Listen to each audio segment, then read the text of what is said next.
This program is a presentation of UCTV for educational and non-commercial use only.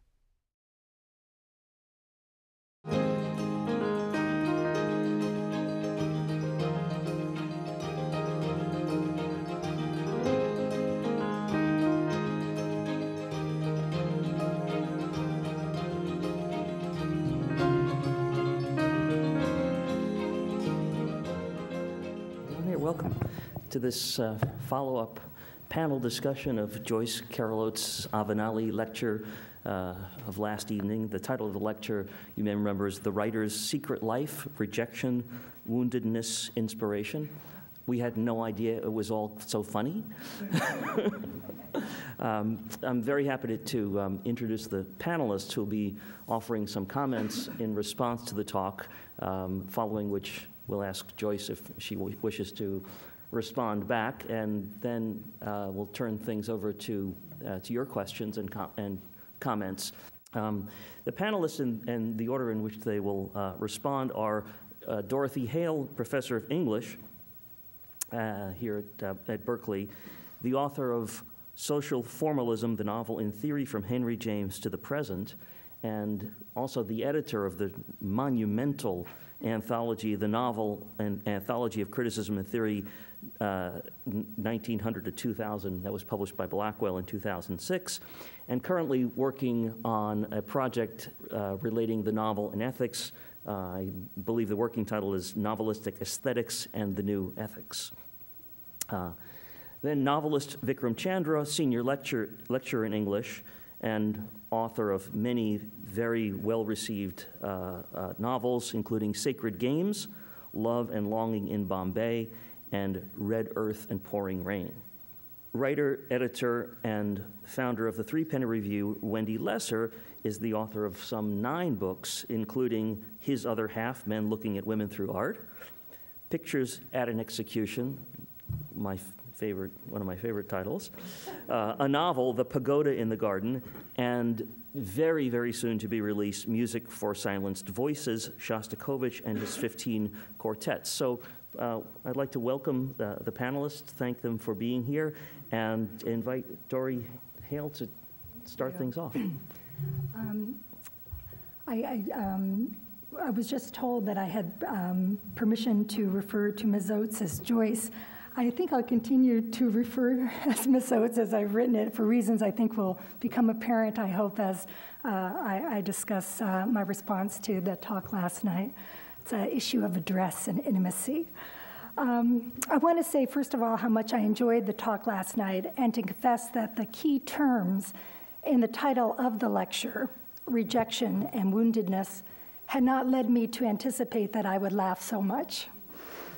And as I was laughing at the wit of Ms. Oates' presentation, I was also sure that I was not the only member of the audience who wondered how Ms. Oates' delightful public analysis of the willed outsiderness of other writers as misfit, invalid, rebel, reject, solitary, could connect to her private experiences of rejection and woundedness that might have enabled her own spectacular artistic success. Perhaps we might hear more today about the rebellion that was necessary in her own life to free herself, as Emily Dickinson and Virginia Woolf did, from oppressive familial and social inspection. Or perhaps that will remain a secret, one that we will only intuit indirectly from the public statements that the writer is willing to make about other authors and the novels she herself has written. It is this structure that a writer's secret life exists because it remains hidden, even when it seems to be confessed, that I want to dwell on today. Because it seems to me that this notion may describe not just how one comes to pursue the art of writing, but also how the art of the novel has come to be understood through the 20th century and into our own moment. In Ms. Oates' lecture yesterday, she mentioned Henry James as a source for the idea that the great artist expresses his truest self through the work of art he creates. James, of course, is as famous for his views about novelistic aesthetics as he is for the novels he wrote. His literary critical project was to articulate the basis upon which a genre hitherto valued, when valued at all, for its ethical power, improving or corrupting, might be regarded as a work of high artistic achievement and worthy authorial endeavor. James is famous for describing the novel in terms of its compositional features, which by the 1920s would come to be called by writers and critics alike the form of the novel, or the craft of fiction. But it is intensely interesting to me that James himself refused to dictate formal imperatives for good fiction, even though he was obsessed with thinking about the novel as composition. He instead insisted that it was the author's ability to express his vision of life, what he also calls the author's individual point of view, in his work that is the only absolute for judging the novel as an artistic achievement. We might be tempted to dismiss the value James places on sincere and authentic self-expression as a symptom of his liminal position, one foot in the 19th century and the other in the 20th. The idea that the artwork is a privileged mirror of authorial identity seems a holdover from Romanticism, and perhaps even more specifically from Romantic poetry. Many of James's modernist inheritors, especially those inspired to theorize the novel as a distinctive literary form, simply detached James's expressive philosophy from his remarks about composition, so that James is frequently credited, erroneously, for rules governing the craft of fiction that he pointedly refused to make. What James expresses in his prefaces as tastes and preferences have become creative writing workshop maxims: show, don't tell, eliminate exposition, carefully manage point of view, economize, and of course, dramatize. But in my study of 20th and 21st century Anglo-American novelists, I have discovered that many novelists never stopped talking about their writing as first and foremost an expression of a vision of life, a worldview, a set of beliefs, an authentic self, whatever seems most real to them about their identity and being. Zadie Smith might have been among the examples Ms. Oates provided last night of the young superstar novelist who still labors under the burden of her first novel's blockbuster success. A recent essay Smith wrote for The Guardian is called "Fail Better." The fall from public grace is clearly on Zadie Smith's mind. Smith's own measure of artistic failure or success is, as it also is for James, a matter of achieved self-expression rather than accomplished form. In Fail Better, Smith voices the belief that, quote, writing is the craft that defies craftsmanship. Craftsmanship alone will not make the novel great, unquote. Smith echoes James when she declares the only absolute measure of an artist's success to be the expression in the work of art of the writer's point of view, what she calls the author's way of being in the world. Great writing, Smith believes, quote, forces you to submit to its vision, unquote. In her example, quote, you spend the morning reading Chekhov, and in the afternoon walking through your neighborhood, the world has turned Chekhovian. The waitress in the cafe offers a non sequitur. A dog dances in the street. Ms. Oates' lecture last night analyzed the way that social, personal, and professional failure could be recouped as artistic liberation and inspiration. Smith alerts us to what we might call the continuing narrative of artistic failure. If turning away from the world is a necessary condition for inspired artistic production, what guarantees that the world one creates will successfully express the secret self? Smith calls her essay Fail Better because she believes the writer must not only fail her public and publisher, but also fail in her art. Art gives the writer the opportunity to convey what is most real about her experience. But, Smith asks, how can anyone, quote, convey all the truth of all of our experience, unquote? Smith thus believes that artistic achievement is itself measurable by a standard of failure. The best artists are the ones most able to gauge privately, in secret, what she calls the intimate side of literary failure, as contrasted to the bad review. The degree to which each new artwork falls short of the full expression of the author's way of being in the world. Smith's notion of artistic success as linked to expressional failure opens up an important related question in the consideration of novelistic aesthetics as it emerged through James and into the 20th century. Where in the novel is this secret self, however attenuated, located? How is a writer's vision of life expressed through the project of writing a novel? In the novel as a genre, the author's vision of life is problematized not just by its contrastive relation to mere craft, as if form could be separated from self-expression, but also from the realist novel's other great generic task, the depiction of characters, of other people with other ways of being in the world, with other points of view. Is the novelist expressing his secret self if he is busy representing the true selves and very often private consciousness and hidden secrets of his own characters? The interesting structure of novelistic aesthetics is that the novelist expresses his secret self as a social project, and turning away from the public world, he turns toward the social others he creates as characters. In expressing his secret life, he creates the secret lives of other people, not himself. And if we say that the wounded author simply reproduces himself through the wounded characters who mirror him, we have not answered the question of why he needs to write his woundedness as character, as fiction rather than memoir or autobiography.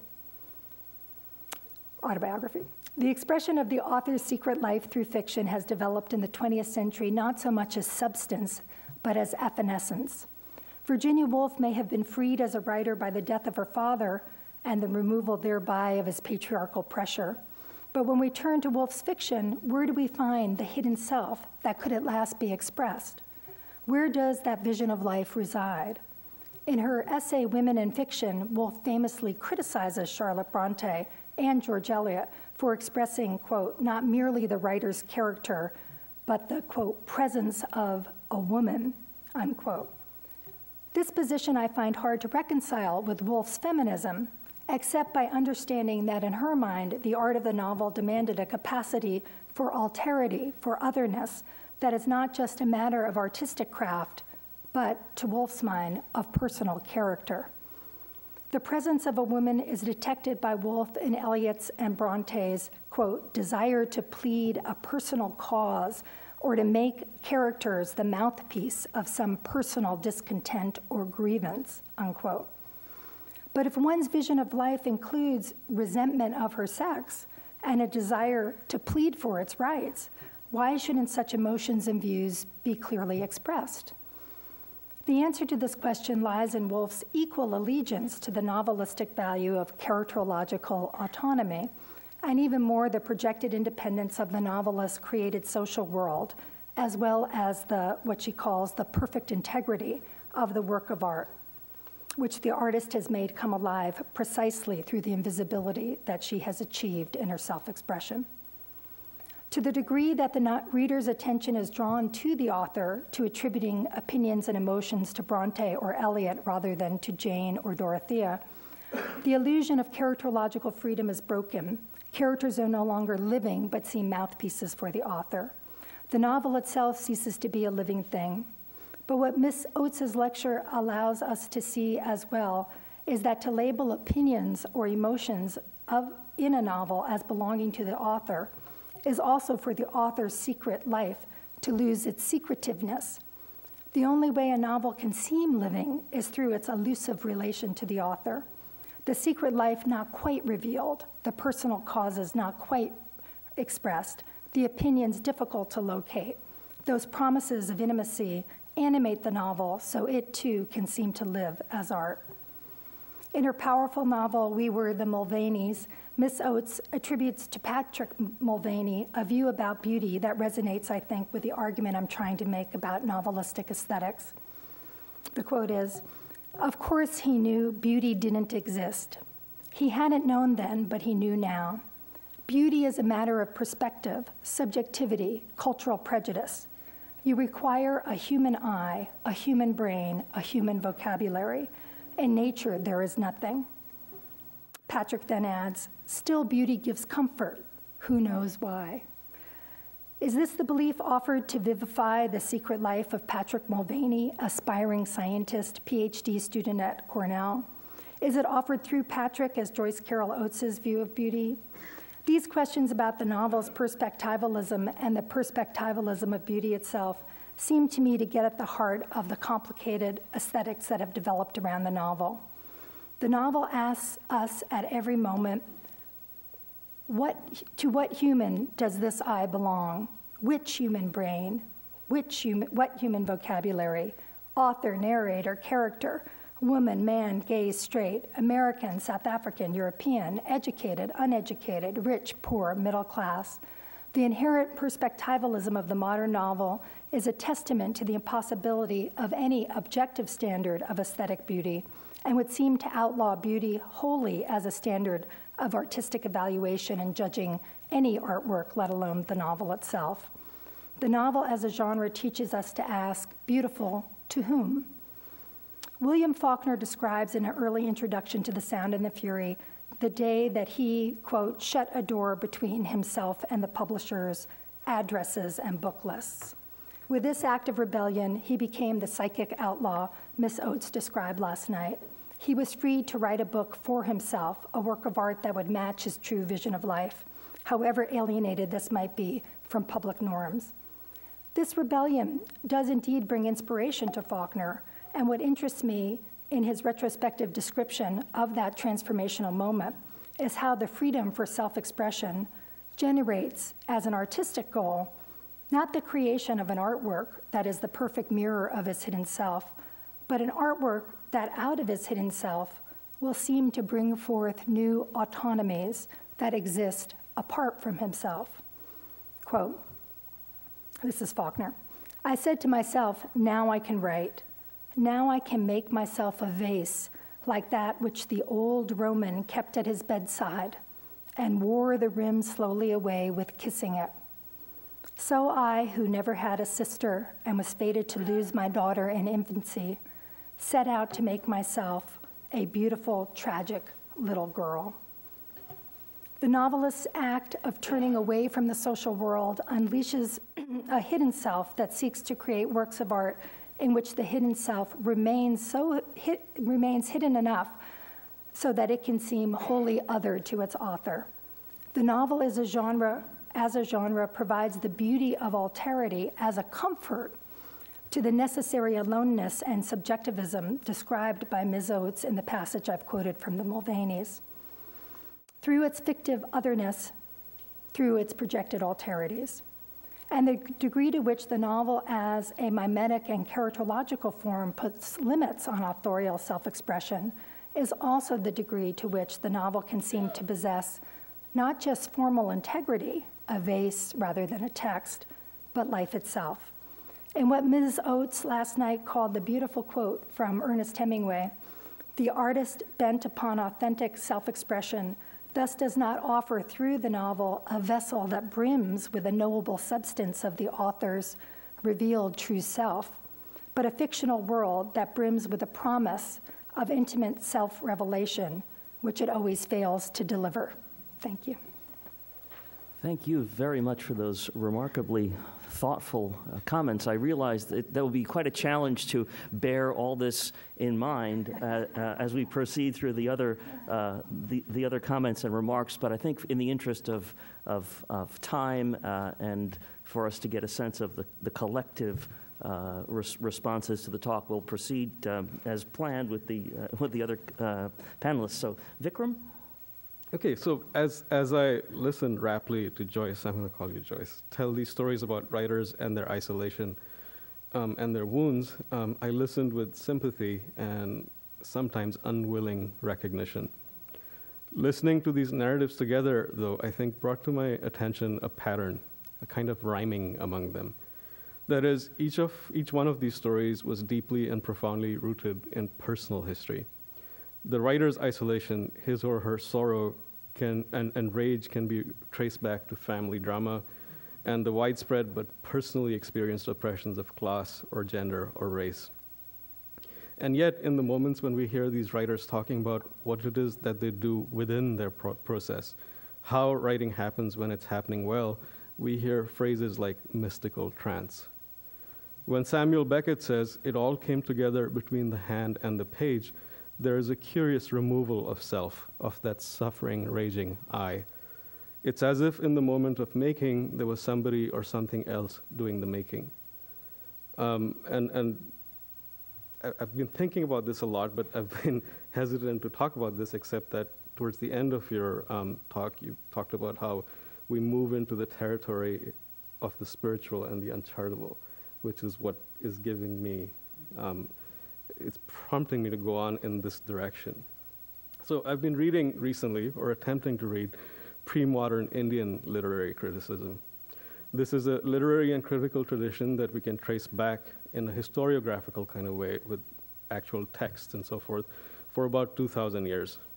What might be called the Sanskrit cosmopolis existed through the first millennium, and its heyday stretched from the borders of Afghanistan across the subcontinent and down south to Thailand and Indonesia. Starting in the 11th and 12th centuries, there was a blooming of regional literatures in languages like Kannada and Tamil. This vernacular revolution was a reaction to and against Sanskrit cosmopolitanism, even as each of those literatures became, if you will, a kind of regional cosmopolitanism. What is striking about these writers and critics to me is that at their best, they are sophisticated and nuanced, interested in the subtleties of emotion and experience, and that they draw upon an incredibly varied body of traditions in linguistics, psychology, and metaphysics. In fact, they're so damn refined that sometimes just thinking about reading their work makes my head hurt. And yet, they seem curiously uninterested in personal histories. Modern scholars and historians often complain about this indifference to the details of individual lives, and especially the lack of care about specific places and times. And there have been all kinds of explanations constructed to account for this, one of them being that Indians are generally fuzzy about time in general. It just goes in cycles. So these writers remain, in a sense, hidden from us. They're absent. They're only present to us through their work. And the reason I was thinking about Samuel Johnson, in a sense, is, if I'm remembering right, somebody said, and I think it was Sam Johnson in a particularly grouchy mood, that it's impossible to write a novel about a woman because women have no character, right? In other words, they lack interiority, that they're impossible, you cannot do it, it's a contradiction in terms. So, and I think that sort of, that perception that pre-modern people, and often people who are other than us, right? So other in terms of gender or culture or location, lack interiority. And particularly when they act like these critics and writers, in that they construct this entire literary world which doesn't seem to care about personality at all, or only in kind of very gestural, mythic ways. So the usual way to think about this perceived lack is to argue that, well, these old-timey folks lived in a kind of collective haze where individuality didn't really exist. And they just didn't know enough and weren't self-aware enough to be, quote, true individuals, and I'm quoting a particular Indian critic, like us. So they weren't true individuals like us until a bunch of writers and thinkers in Europe made the modern novel happen in about the 18th century. And after that, it became clear to all of us, or most of us, that full consciousness exists through the detail of mundane daily life, and within a particular kind of obsessive, never-ending examination of that life. Those of us who belong to the global bourgeoisie often tend to think about contemporary people who are embarrassingly unmodern in exactly this way. And I'm thinking about the newspaper reports that start with sentences like, going to place X is like stepping back into the 12th century. And then go on with things like, in this remote place, tradition rules the lives of the inhabitants, and so forth. I've always felt uneasy about this kind of developmental historical narrative. And lately, as I've tried to read a bit more of pre-modern fiction and criticism, I've become embarrassed at how silly and provincial it is to think about my predecessors in this way. This is especially so when I think of my own life, of my own practice as a fiction writer and my personal history. Like many of the people that Joyce spoke about, I had some trauma and unhappiness in my childhood, and which I'll be a bit old-fashioned about that and keep it to myself. But I can tell you about my reaction to this unpleasantness. I experienced isolation and loneliness. I felt like an outsider, like an alien. In other words, I became that nerdy, awkward kid who needed to tell stories, to write. The Bronte sisters made up fictional worlds, and so did I. I had an orange rubber ball that I would bounce as I walked in circles, and I would have stories happen inside me. I would quite literally be in a trance. I wouldn't hear my mother calling out or my sisters running about next to me. I can't quite say that I was telling myself stories because it wasn't quite myself that was telling the stories. It was something else, some other thing or urge or force that was inside me and that was yet impersonal. This otherness that wanted to make stories and constructions and metaphors and entire lives. So listening to Joyce last night and hearing all these lives juxtaposed with each other, it seemed to me that trauma and woundedness and isolation perhaps drive a certain kind of person towards this inner communion with this other thing. To use a Stephen King kind of image, maybe your pain and aloneness and rage open the gate to this netherworld, force you to listen to these voices within. But it's a very delicate, fragile kind of opening. It can easily get jarred shut by any number of things: early success or early failure, or critical rejection or critical praise. Or even just the crowding in of ordinary adult life. I have two daughters, one who's 2.5 and the other is 7 months, and I think about this a lot. So all of this can then end up, I think, distance you if you're not careful, if you're not, I guess you can exercise some kind of discipline to preserve that tenuous connection, but it can go away despite your hardest efforts. And it's terrible. Now, I'm quite aware that as I'm saying this, I'm making writers and artists sound like high priestesses or shamans, communing with that which is unavailable to mere mortals. I hasten to add that this is not the case, that I think all of us are inhabited by these subterranean realities. I'm sure that you've noticed the veritable flood of recent popular science books with titles like The Hidden Brain and Predictably Irrational and The Second Brain. These books point to recent cognitive research that indicates that our conscious selves are like a thin film of oil floating on a vast ocean of hidden brain activity, and that perhaps this conscious self, this I, isn't in charge of much at all. The subtitle of The Hidden Brain is, quote, How Our Unconscious Minds Elect Presidents, Control Markets, Wage Wars, and Save Our Lives, end quote. And I think there's actually a kind of misstep in that subtitle. It's not unconscious as much as it is pre-conscious.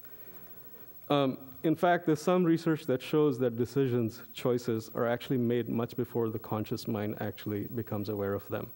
Our notions of choice are actually a narrative thrown up by the various brain modules after the fact. Or in other words, it's a rather nice story that gets told to us.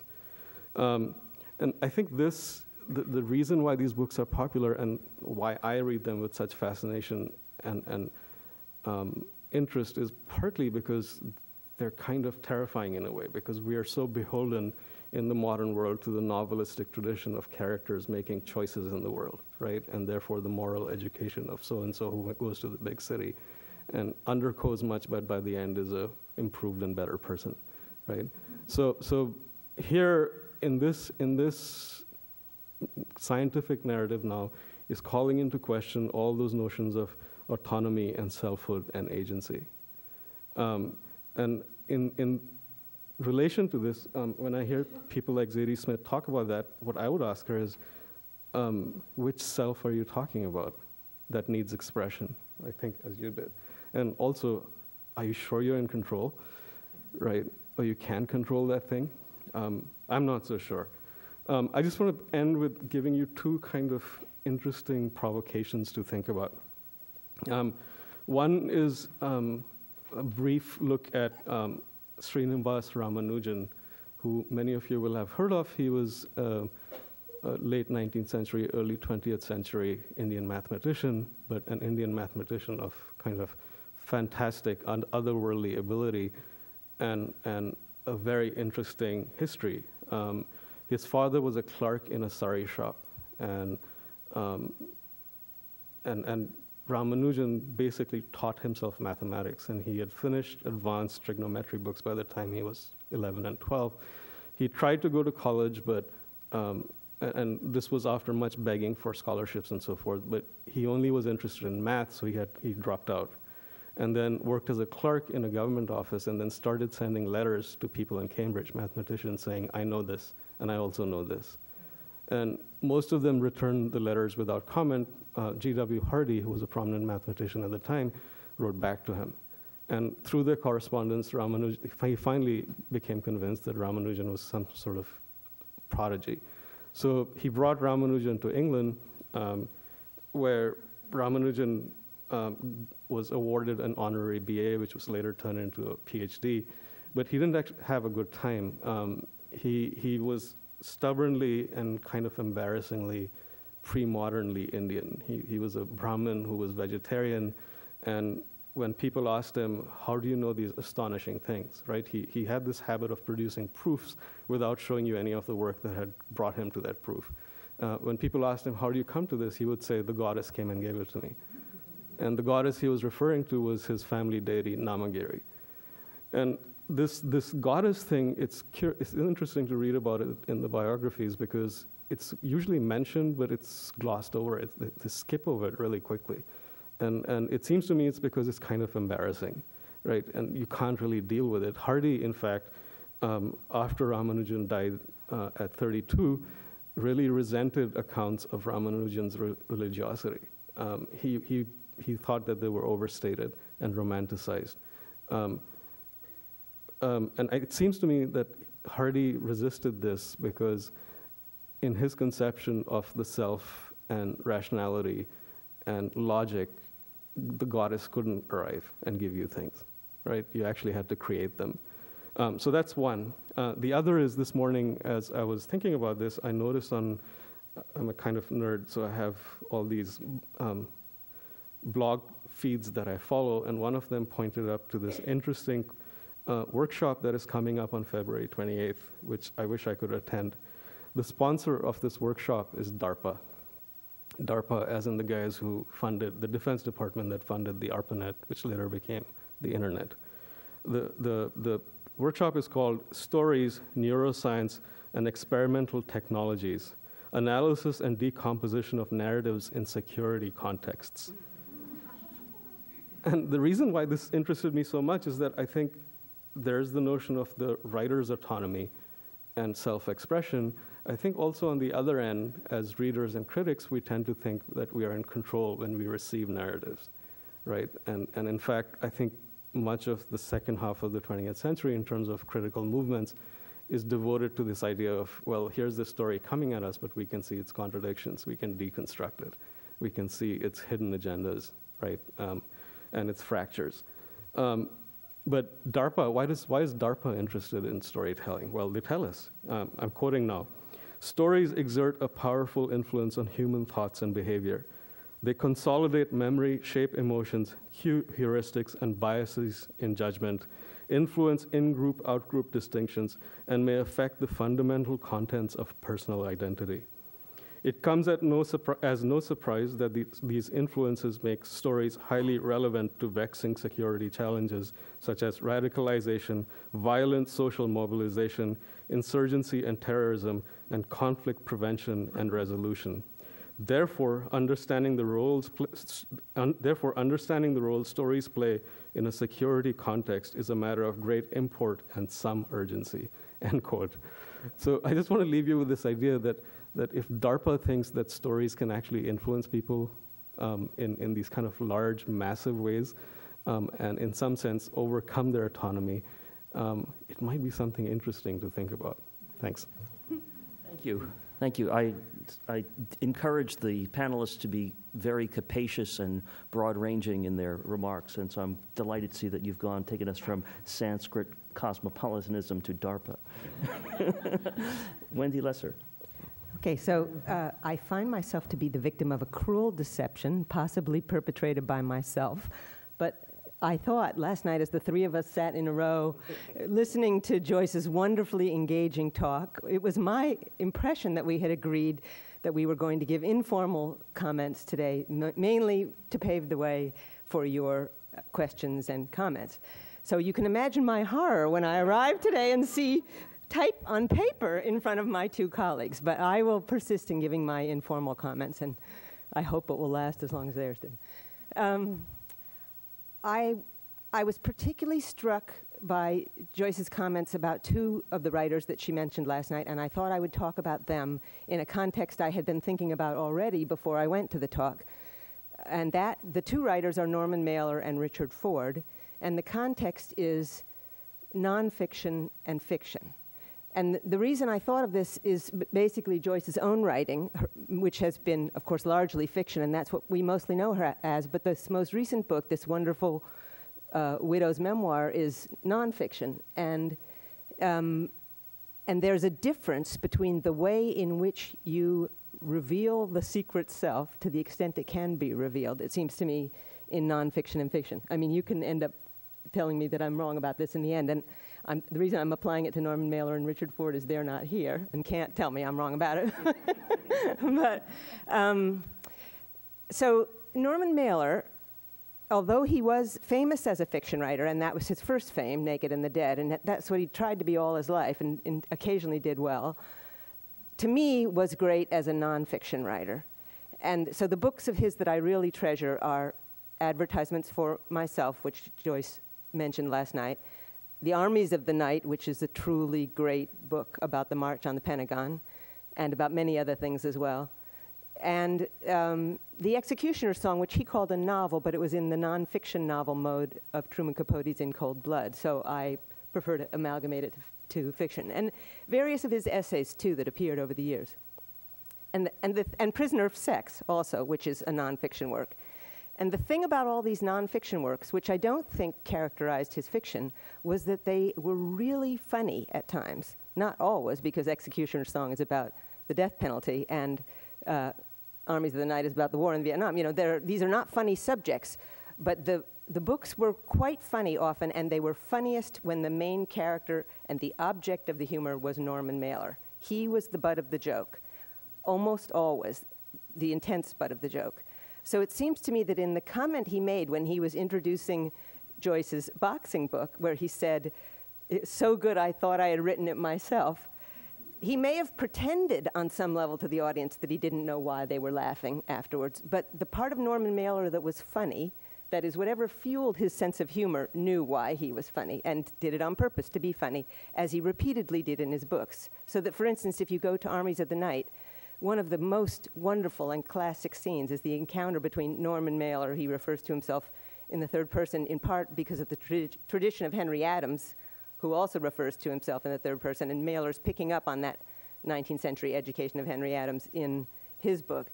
So Norman Mailer encounters Robert Lowell, the patrician, well-spoken, wonderful, elegant poet, who is also an anti-war activist, and Norman Mailer is the street fighter, and he's a lot shorter, and he's chunkier, and he's kind of, you know, just in generally a less beautiful person. And he comes off as not a fool exactly, but Lowell's remarks carry more weight in this encounter between Mailer and Lowell than Mailer's do. And that's a wonderful trick to pull off if you're Mailer as a writer. And it seems to me the same thing happens in Advertisements for Myself and in Prisoner of Sex. And he's not present in The Executioner's Song, but his stand-in, Larry Schiller, is. Larry Schiller, through whom he got all the information about Gary Gilmore that enabled him to write the book. And so he uses Larry Schiller as the Norman Mailer figure in The Executioner's Song. And in each case, in these nonfiction works, the trick lies in not telling the full truth, or in molding the presentation of self and truth so as to make self look slightly suspect and ridiculous. And it seems to me that the element of doubt about the narrator that creeps in as we are being fed this information is essential to our believing in the truth of the memoir.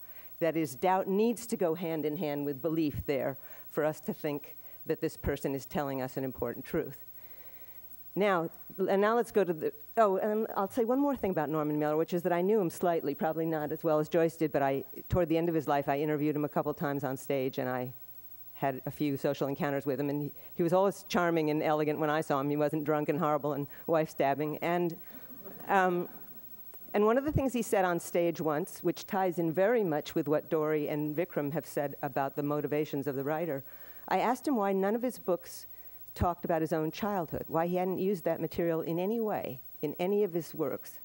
And he said he viewed it as the engine, the core, the almost nuclear reactor, I'm making up the words, but this was the gist that he was giving, of everything that he wrote. It was the fueling thing that made him write, and he was afraid that if he tried to reach inside that holy of holies, that little special place that was secret from himself and ran everything in his writing, that all of his writing would disappear.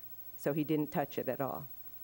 Okay, so that was Norman Mailer. Richard Ford is a writer I discovered much later, and I may have read his earlier short fiction and thought it was good, but I wasn't committed to it or addicted to it in any way until I discovered The Sports Writer many years after it had come out. By the time I discovered The Sports Writer, its two sequels, Independence Day and The Lay of the Land, had already come out. And since they were written at 10-year intervals, you can imagine.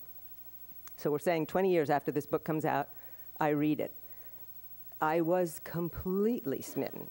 I mean, I just thought this was one of the great works of American literature of the 20th century, and nobody had been talking about it to any near the degree they had been talking about the other big American writers. And then I read Independence Day and Lay of the Land and thought that as a portrait of America over these 20 years that are spanned by the three books, it was astonishing and, you know, rivaled or exceeded Roth's American trilogy or any of the other big sequential works that are described as being great American works of the late 20th century. So first I thought this to myself, and then I wrote a little something on this to this effect in the Threepenny Review. And my analysis of what was great about these three books hinged on their portrayal of the world, but also their portrayal of their main character, Frank Bascom. Frank Bascom is a very ornery fellow. He's hilarious in a way that Norman Mailer is hilarious, but he hates a lot of different people. He hates a lot of kinds of women. He hates ethnic groups. He hates his own children. He hates his ex-wife. He hates real estate, which is his later profession.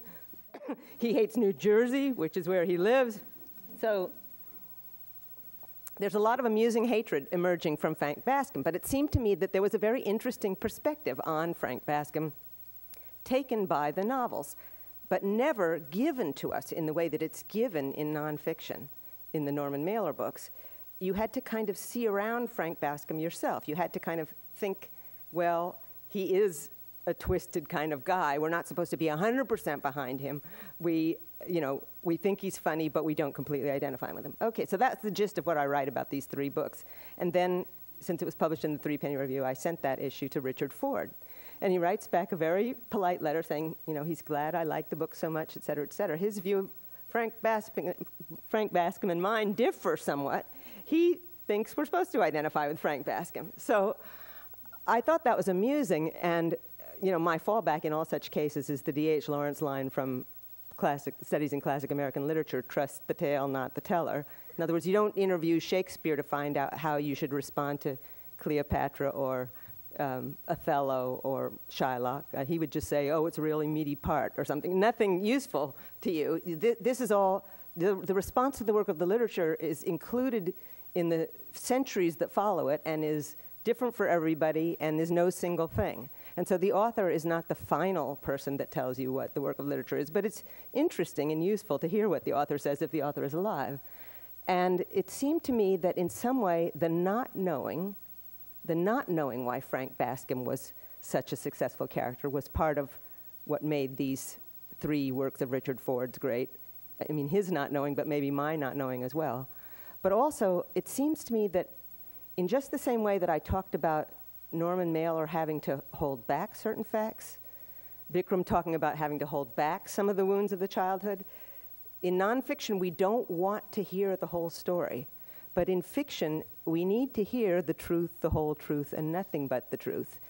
Not in a courtroom way, as I've rendered, but in a in the deepest possible way. The author needs to plumb her depths and bring up stuff that would be deeply offensive to friends and family if she said it to them, needs to go out on limbs that will crack, and needs to do all sorts of things that are very, very frightening in order to get at those truths. And if we feel that the author is not doing that, if we feel that the author is cagily trying to engage the audience in a charming way, then that causes us to disbelieve in the fiction, in the true, deep, reflective of reality nature of the fiction, which is at the center of great novels, and I imagine great stories, great poems, any sort of great creative work.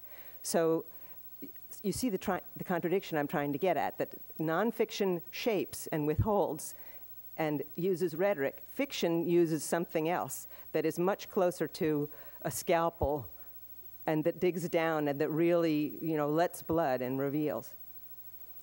I'll just say a final word about rejection, because in addition to being a writer, I am an editor. And, and so I have to receive rejection occasionally when I send out my own work. I have to practice rejection all the time.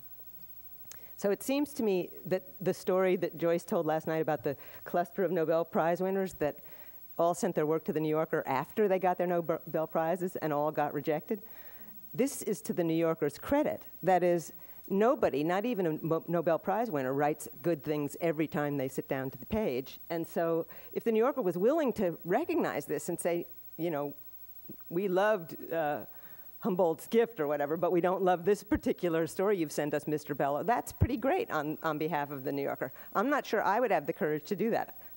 We don't get that many Nobel Prize winners sending to Threepenny, so I'd be more tempted to take them. As Tom Gunn, who used to teach at this university before he died in 2004, used to say, when I asked him about this, I would say, well, I've received this submission from so-and-so, and he's a big name, but it's not such a great thing. And he said, well, publish it as news of what so-and-so is doing right now. So that was my rationale. But the author at heart is a child. Every author is a child. That's what enables them to do this play, this, making things up thing that they do. And so that child, when you send the rejection note, is wounded and resentful.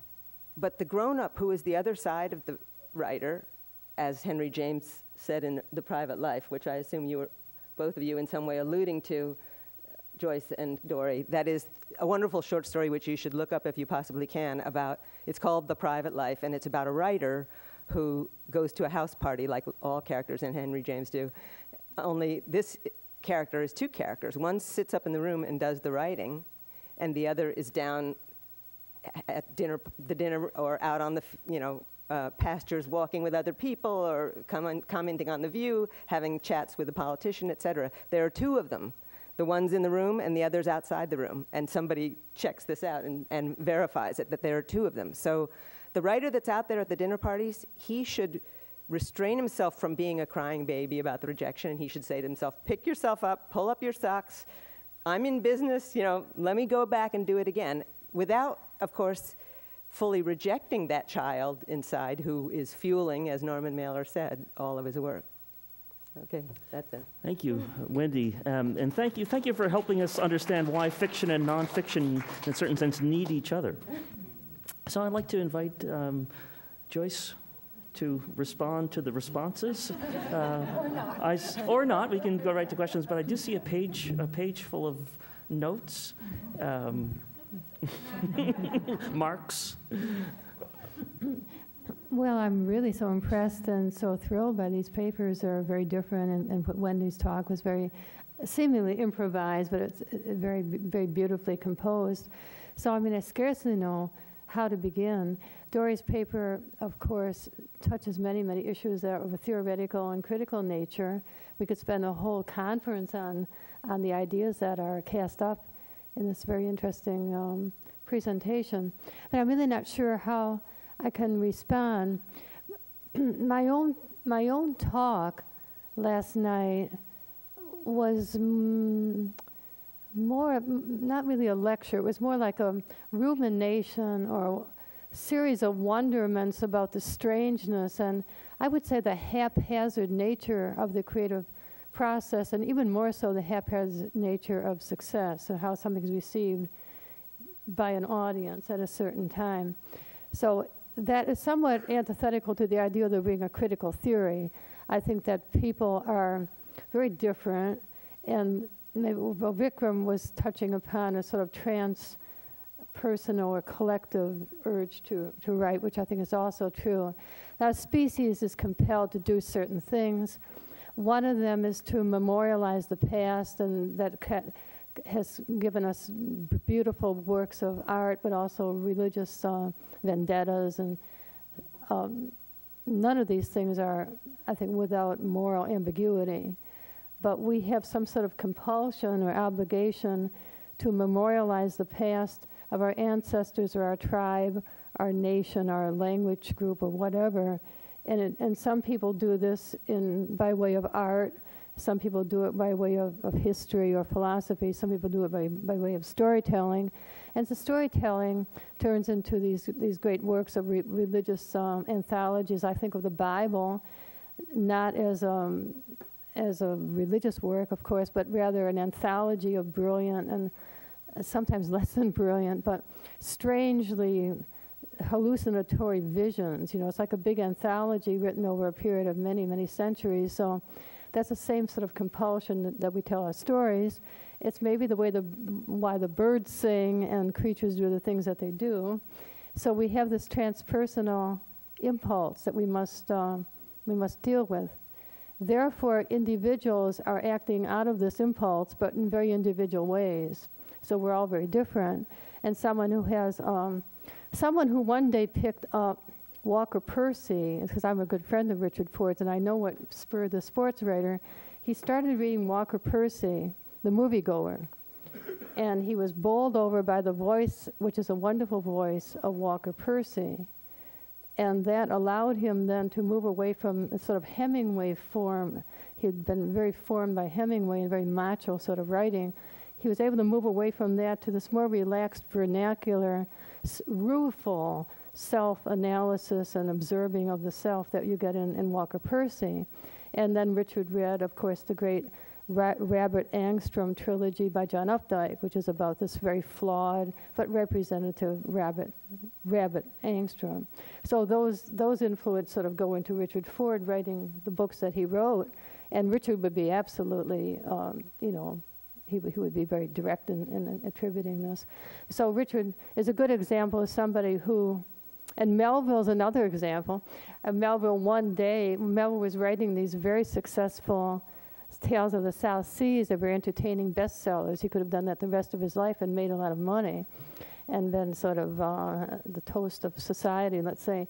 One day he picked up a book by Hawthorne, Mosses from an Old Manse, and he read these stories, which are allegorical and puritanical and sort of pierced by a kind of Shakespearean drama and grandeur, and they're very different from the sort of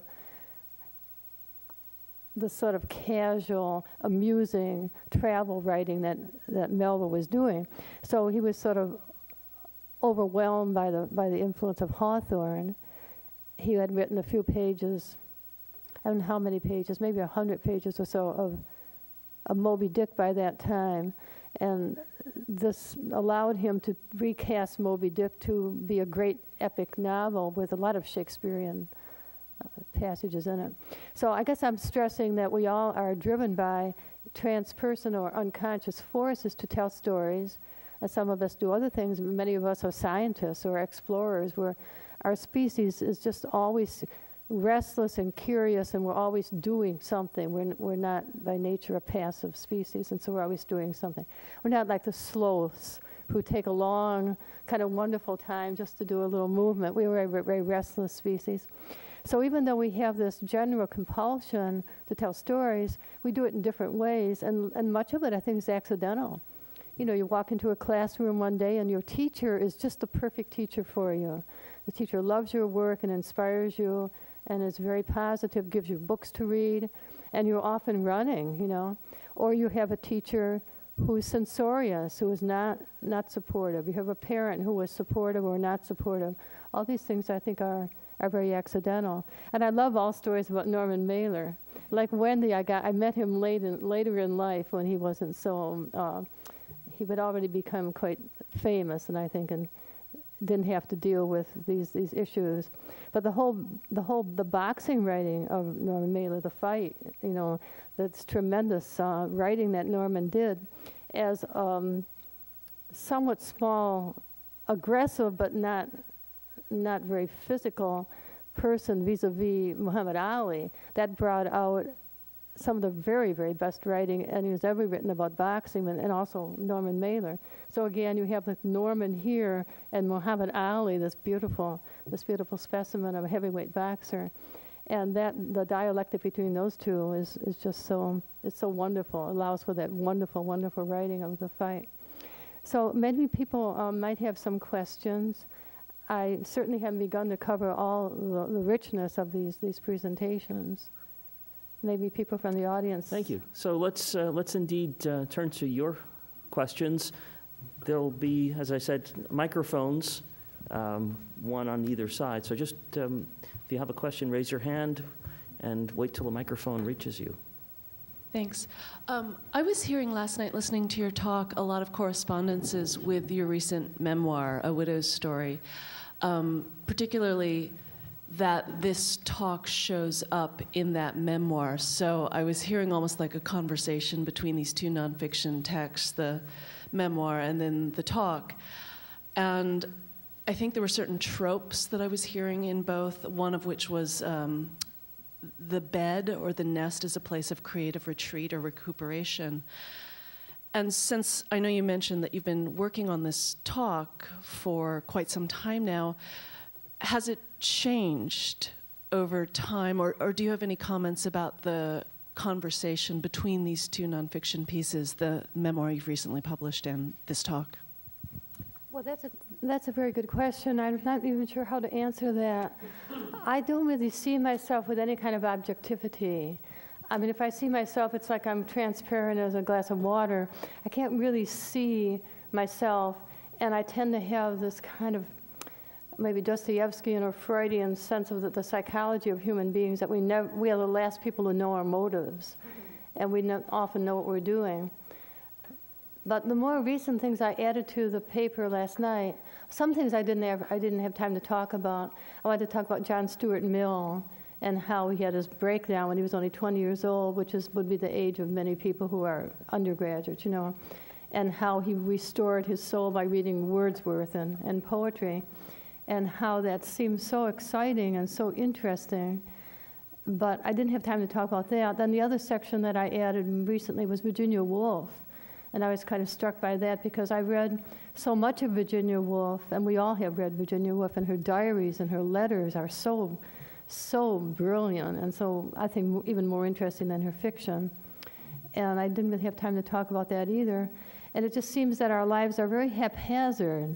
And I wonder if it isn't the case that we try to prepare ourselves, we educate ourselves, and we do a lot of reading, and then we go out into the world, and it's almost like dousing for water, or we're hoping that something then will happen. I know for years and years after I wrote my book on boxing, which was sort of roundabout memoir of being my father's daughter, because my father took me to boxing matches, and everything in the book on boxing has some reference to my father having taken me to boxing matches. So I was this woman enthralled to this masculine preoccupation from which women are excluded. The whole book was sort of about that, and it was just very, very exciting and thrilling, but also an anxiety-ridden book to write. And I keep adding things to it, a whole lot of chapters on Mike Tyson and actually chapters on Muhammad Ali. To write about Muhammad Ali after Norman Mailer was sort of a macho thing for me to do, I thought. And that's why it's so thrilling. And I always would go around saying, oh, I wish I had another subject for nonfiction. And years would go by. And so my husband died, and my whole life collapsed. And that would then be the subject of the next book. You know, it's just so horrible and so horrific. It's like one of these terrible fairy tales where you wish for something, but it's on the end of your nose, or your son comes back and he's a corpse or something at the door. You know, these bizarre things that you wish for something and then they happen, but not in the way that you wanted. So when I never wrote the memoir at all, really. It was journal entries that I wrote late at night when I was really unable to sleep and extremely depressed and even suicidal. And I was in the habit, like a 19th century person, of writing in a journal. So I would just write and scraps of paper and just write what happened that day. And it was all had this very breathless air, which started when my husband was in the hospital, of being in a boat along a rapid stream without any oar, and without any sense of where the boat's going. And you can't even see the shore. Just each day you're sort of moving along here, so I was taking these notes.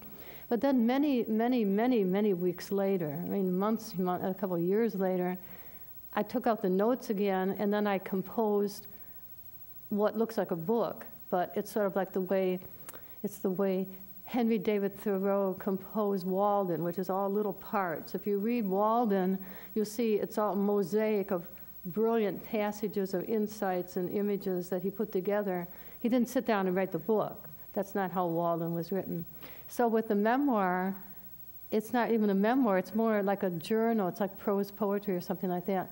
But then it all added up together to be this portrait of a person in a breathless and terrifying position, not knowing how things will end. So it's very different from writing an autobiography like John Stuart Mill. He's 47, I think, when he wrote it, and he's looking back to when he was 3. You know, it's like that's a different way of writing where you have control of your narrative and you're looking back and you're selecting out. But if you keep a journal or a diary, I think you should just write down everything, every horrible, unpleasant, and many embarrassing and tedious and banal and comic things. A lot of comic and grotesque things happened to me that were really humiliating, but I put them all down, a lot of them in the memoir. Whereas if you're writing a more of an elegiac memoir, or something like Joan Didion's beautiful Your Magical Thinking, I think you drop out the embarrassing or humiliating things and sort of remember the beautiful and noble and elevated things. So that's kind of a long answer to a really, really interesting question. Thank you. Yes, and here. Thank you very much. We all know that you've written so many books, and I'm just asking, do you really have a very strong need for writing a lot of books? And you just mentioned about your personal life, and how does your writing benefit or harm your personal life? Thank you very much. How does the writing life benefit or harm the personal life? I don't know how to answer that question. I don't think we're all very different in that regard. We all have professions and we all have personal lives, and they sort of overlap. As I said before, in our species, we're compelled to do certain things. Some people are problem solvers. They love to solve problems, if it's just crossword puzzles or mathematical puzzles or questions of science, and some people are led to tell stories or write musical compositions. And there's great happiness in doing that, even though there's frustration day by day. And so I don't think that my experience as a writer is so different from other people's experience of all the different things that we do. It's just that I'm telling stories and somebody else is a scientific investigator, let's say, or explorer, or a politician, or an adventurer of different kinds. So basically, that's really the answer. I think we're just all very different. My personal life has often just seemed to me, again, very invisible. I don't have a sense of myself. I always thought I didn't have a personality at all. And people tell me I have a personality, but I don't really think that I do. I don't think that I have a personality that much, because I tend to feel like William James. We have as many personalities as there are people who know us. And so when I was with my parents, or with a professor, or with somebody older, somebody younger, with my cat, all these different presences, I have a different personality. And I mean, they do overlap a bit, but I think you all find it's like Sylvia Plath writing home to her mother. You remember her letters home to her mother. It's so completely and savagely different from Sylvia Plath that we know, that you have to imagine there are just two people there. It's not that she's schizophrenic, But William James saw the human psyche as being multifaceted, so I think that's how I feel also. I wonder if I could ask a question. I'm curious to know how you teach, but instead, how you teach. But instead of just asking you, how do you teach, I wonder if I could ask you, if I were thinking in this sort of perspectival dimension now, if I were one of your students, what would I say about the way you teach? Well, one of my students, I guess he's actually not here, but he came last night. I'm not sure, but I never talk about my own self, and I never talk about my own writing, and I just present the work. And we might spend a whole hour going through a short story by Hemingway, for instance, Indian Camp. I just spend a whole hour going through there and getting a kind of collective reading of a brilliant work written by a young man in his early 20s. And then it seems like there's a sort of consensus of intellects in communication around a table of like 10 or 11 people, and the Hemingway story is presented. But with 10 other people at different times, maybe a slightly different story would be presented. But I don't think of myself as an intrusive teacher. And I had such a strange experience the other evening because for some reason I was looking up David Foster Wallace, whom I did not know, but I knew his writing to some extent, and I knew people who knew him, and they were so shocked and devastated when he committed suicide. But you can access on the internet his lesson plans, his syllabus, his syllabi for his courses at the Pomona College where he was teaching. And they're like 8 densely written pages, printed pages of the syllabus and what he expected from his students and what they were reading, and how the grading would be. There's so much weight for like an A- or a B+. And anyone who's a teacher in the room, you might want to just look at that, because I read it and I was stunned. I was actually stunned by that. Why do I find that not surprising of David Foster Wallace? Well, to me, he seems so imaginative and irreverent and free, but what he created for his students was almost terrifying. I mean, they loved him as a teacher, but it's like a labyrinth, and it was like almost like an old-fashioned school teacher who had all these strictures and all this, like week 3, week 4, and you do this, and 5-page paper, and this reading, and it seemed frightening to me. And I thought that maybe I would commit suicide if I had to teach that course that he had set up for himself.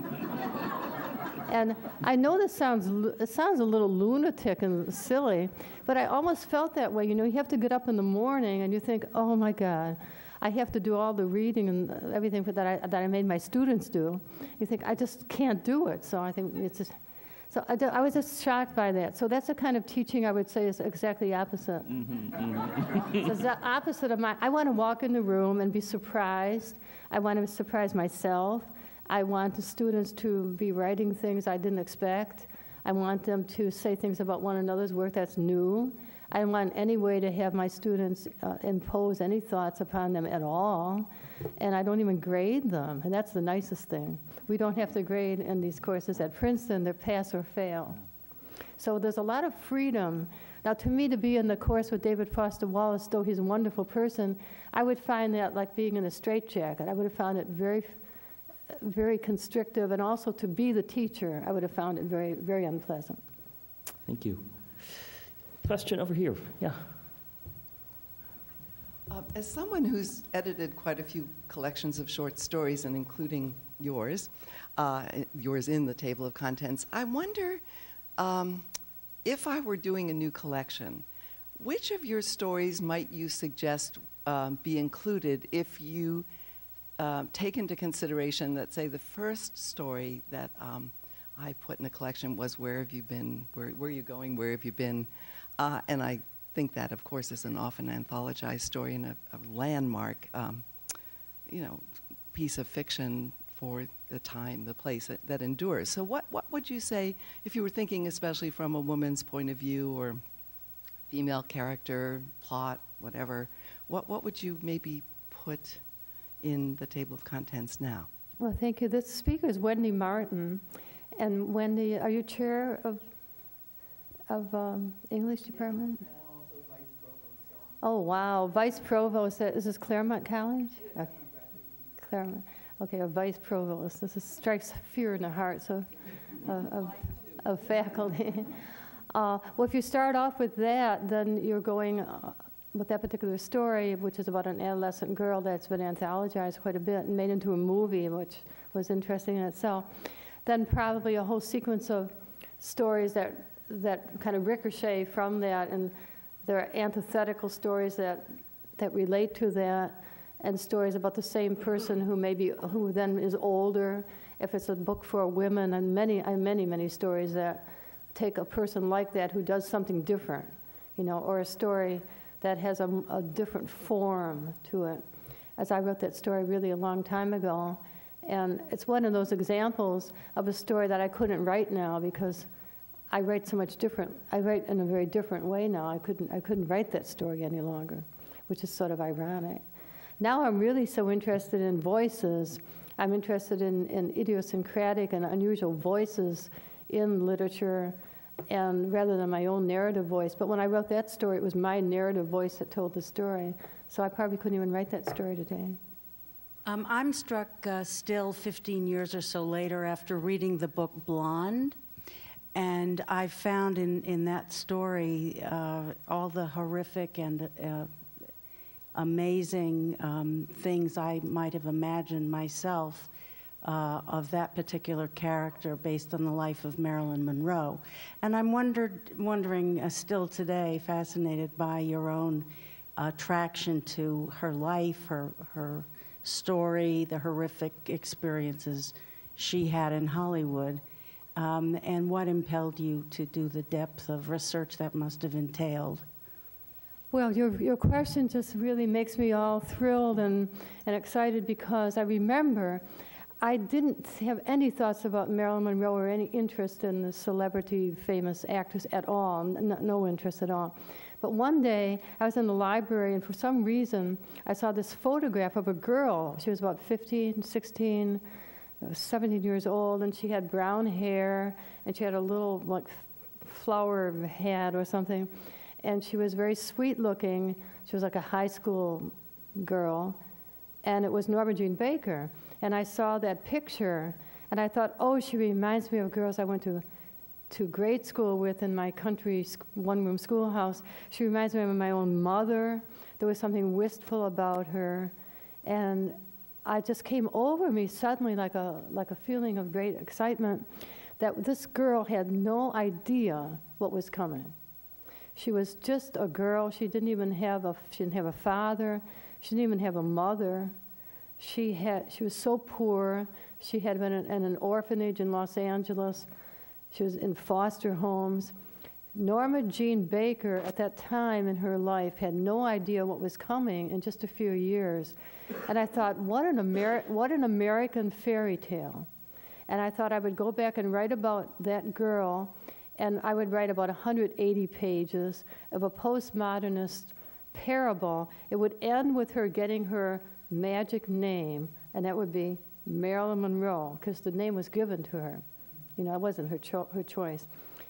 And so the end of my little novel would be, she gets her magic name, Marilyn Monroe. And then when I started writing the novel, I completely fell in love with the realism of the times, with the politics, with the popular culture, with the movies that Norma Jean saw, and with the world of Los Angeles of disenfranchised people who were poor people scrambling, and the mother who was in the insane asylum, and the girl in the foster home, and then she was in the orphanage. She was in the Los Angeles County orphanage. She was the only orphan who couldn't be adopted because she actually had a mother, and her mother wouldn't give her up. Her mother couldn't take care of her and was not a good mother and never would hold her. Her mother didn't really want to hold Norma Jean, but she wouldn't give her up to be adopted. So it was like a nightmare fairy tale where this one pretty little girl was the one orphan that nobody could ever adopt. She would never have a normal family. So I got writing that and got so excited and so immersed in it, I completely fell in love with the whole subject. And then I got so excited with seeing Marilyn Monroe's movies when she started to be an actress. I saw all her movies that are available, and I saw them in chronological order. So I could see this young actress changing and evolving and getting much, much more interesting. And right from the very beginnings, Don't Bother to Knock, which was her first real movie with Richard Widmark, and then The Misfits when she's older and she's like 35 years old. Her eyes are all bloodshot, her hair is all bleached and sort of getting thin. Her life is ending. I've been kind of seeing all that. It was, to me, it became an American tragedy. So I didn't write the postmodernist novel I thought I would write, but more of like a saga. And as I said, as soon as you started mentioning that, I just get goosebumps. I would so love to be able to do something like that again. But that's like the Muhammad Ali with his 3 great fights with Fraser. You can't do those sorts of things too often, you know. I felt that when I did Blonde, I would never ever write another long novel again. And my friend Russell Banks was writing his great long novel, Cloud Splitter. We were writing them together. And Russell had to stop. He said, I can't keep it up. I'm going to quit for a year. And he took time out. He couldn't keep on writing it. And he wrote he wrote a little novel in between, which is the novel, first-person novel. Some of you may remember the title. I sort of blanked out on it now, about the boy. It's like a Huckleberry Finn kind of novel. I've sort of forgotten the title. But then I kept on with my novel, and then Russell went back and finished his, and I finished mine. But we both agreed we never read another long novel. I have sort of a personal philosophical question. I'm not sure how interested you are in going back towards this area, so feel free not to answer. And I'm asking because I have so much respect for the mind that I perceive in your writing. It's kind of been a reoccurring theme with me. It's come up here today and in several of my classes about the notion of free will being a facade, or at least to an extent a facade, because of social menus that are given to you and, like you said, accidental things. So I'm wondering, with that idea, like, what is your personal reaction? How do you feel about that? Or what do you do with that? Or does that affect your choice-making process, knowing that? And just another thought that I had was, I think if you're making art or you're doing something that you're enthusiastic about, then the notion of free will becomes less urgent or important, or figuring that out, because you're enjoying your experience, so you're just doing your thing.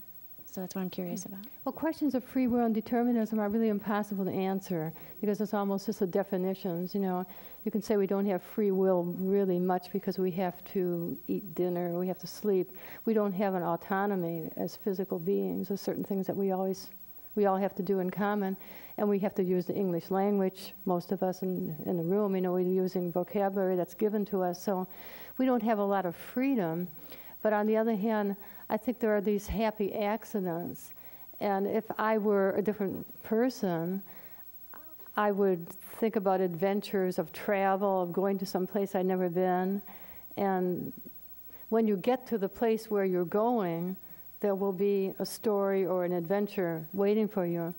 I have a little section in my book called, it's the Faith of the Writer. There's a little section about inspiration. And the surrealists believed in inspiration of a very unconscious nature, that you walk along the street. Of course, they were in Paris. Maybe that makes a difference. You walk along the street, say you're a photographer like Man Ray. You're just walking along the street, and you will definitely find something. Man Ray is going to find something to photograph, but you don't know what it will be. You may wander in the streets of Cairo, or Benares, or New York City with your camera for 5 hours. You're definitely going to find something. You know, it has nothing to do with free will, but you're making a choice to go into that. Then also with being a novelist, I feel that you must never begin writing your novel until you get so restless and excited that you have to begin. That there's a whole early stage where you're thinking. Like I spent a long time thinking about Marilyn Monroe and seeing that picture of her, which I had on my wall, and I can see it so vividly. And then I had other pictures I assembled, the Norma Jean Baker when she was 17, so innocent and sweet. Then pictures of her when she was an actress and how at that point her hair was bleached blonde. Then she had to have a little cosmetic surgery. And then she starts getting more and more stylized. The mole moves around on her face. You know, they're engineering the look of her face and her hair and her makeup and her clothing. She's sort of tied into these very, very tight evening gowns, like in Gentlemen Prefer Blondes, and all these images of Monroe to the one that Andy Warhol takes and vulgarizes in a horrific way. And I had them all together. Like, how do you get from Norma Jean Baker, who's a sweet, innocent girl, to this horrifically vulgar, sort of mass-produced Andy Warhol image of the same person? It's not that many years had gone by, actually. It's only about 7 years had gone by. And then pictures of her in the Misfits. I've even seen a picture of her at kind of an angle in the county morgue. When she died, she was so poor. She was very famous, but she didn't have enough money in the bank that would ensure a good funeral. So her body was in the Los Angeles County morgue. It was just in sort of in a closet room, and people were walking around looking at her. This is this great, famous actress that Playboy said was the sex symbol of the 20th century. And I thought, this is incredibly ironic, you know. The great sex symbol of the 20th century is just in this morgue.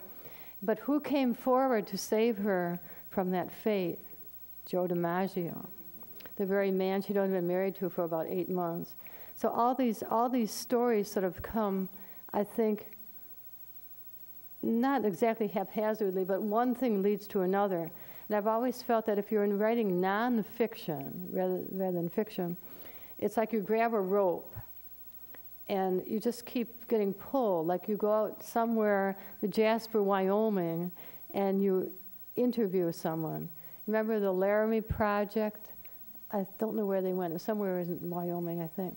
They went out, well, Laramie, obviously, Laramie, Wyoming. They went out to interview people after this young gay man had been murdered so horribly. And they wrote a play about it.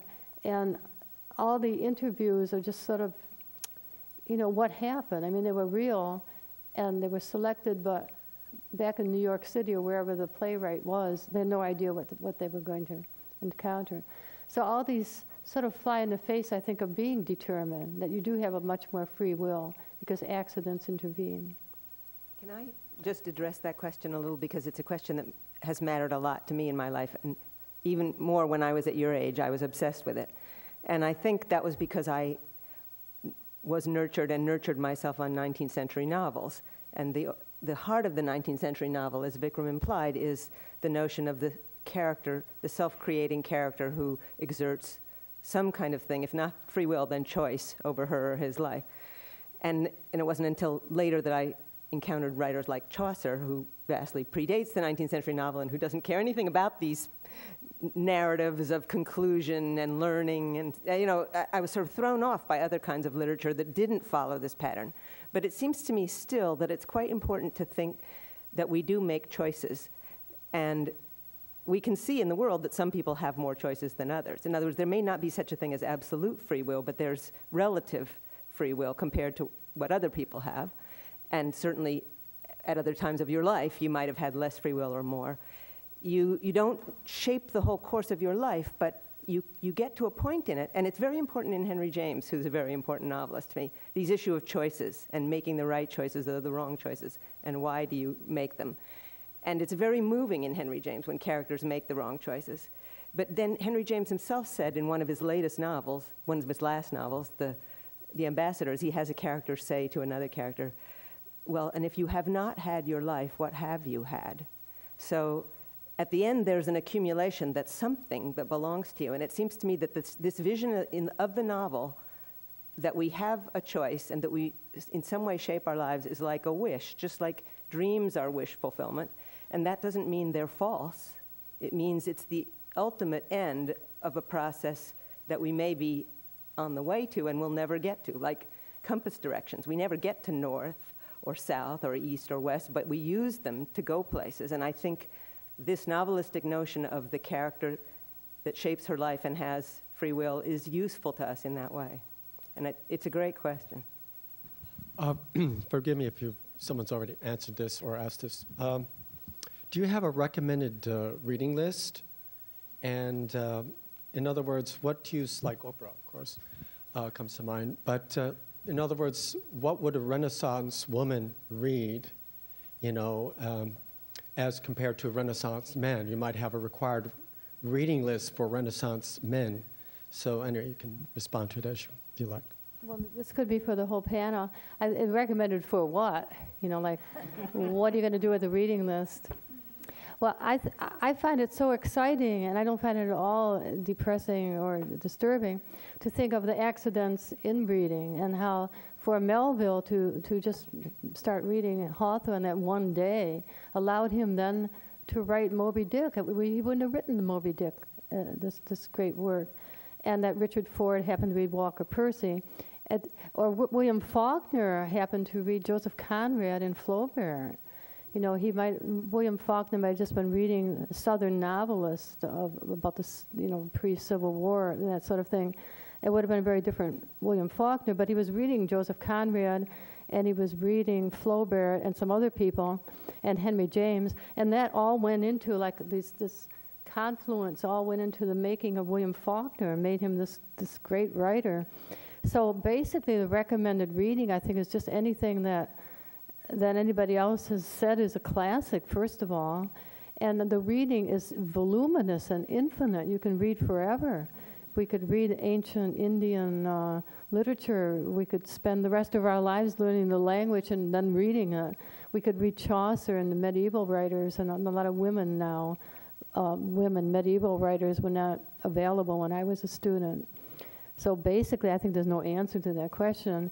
If you want to write a certain kind of vernacular American literature, if you're trying to get published right today, then you would read a certain very select kind of writing. It probably would not be a good idea to read Henry James. or even our great Faulkner, that kind of writing is not going to get published.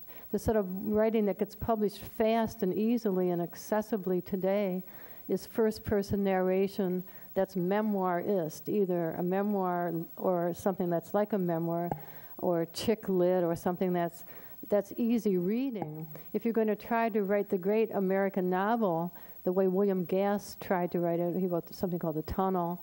He's in a lineage that goes back to Joyce's Finnegan's Wake, and that was a very revered lineage through the 1950s, maybe to the 1960s, among people who were in the academic world, like John Barth and others.